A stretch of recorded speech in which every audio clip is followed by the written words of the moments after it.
Hi friends, అందరికీ welcome to పూర్వీస్ Telugu shopping. నా దగ్గర ఉన్న కలెక్షన్ అయితే నేను చూపిస్తున్నాను అండి. Silver trace and brass trace collection అయితే మనకి సిల్వర్ ట్రేస్లో కూడా ఇట్లా ప్లెయిన్ వస్తాయి అండ్ పిచ్ వై కానీ ఏదైనా ఎలిఫెంట్ డిజైన్స్ కానీ పికాక్ డిజైన్స్ కానీ అండ్ కస్టమైజేషన్ కూడా కొన్ని ఉన్నాయండి కొన్ని ట్రేస్కి మాత్రము.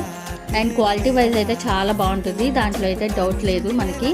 అండ్ ప్రైస్ కూడా రీజనబుల్ ప్రైజెస్లోనే మన దగ్గర ఉంటాయండి. ఏంటన్నీ రీజనబుల్ ప్రైజెస్ అనుకుంటున్నారా? మన దగ్గర కంపేర్ చేసుకోండి అండ్ బయట చెక్ చేసుకోండి. మీరు మన దగ్గర అయితే చాలా రీజనబుల్ ప్రైజెస్లోనే ఉంటాయి అండ్ క్వాలిటీ వైజ్ కూడా చాలా బాగుంటాయి. అండ్ సైజెస్ వచ్చేసి 4 ఇంచ్ నుంచి స్టార్ట్ అవుతాయండి. 4 to 12, 4, 6, 8, 10, 12 ఇట్లా వస్తాయండి. అండ్ కస్టమైజేషన్ వచ్చేసి ఇట్లా న్యూ మోడల్స్ వచ్చినాయి. మనకి కపుల్ మ్యారేజ్ థీమ్ కానీ ఏదైనా మన కపుల్ థీమ్గా అట్లా వేయించుకోవచ్చు, చాలా బాగుంటాయి. మన దగ్గర అయితే చాలా ఇంకా వెరైటీ కలెక్షన్స్ అయితే ఉన్నాయండి.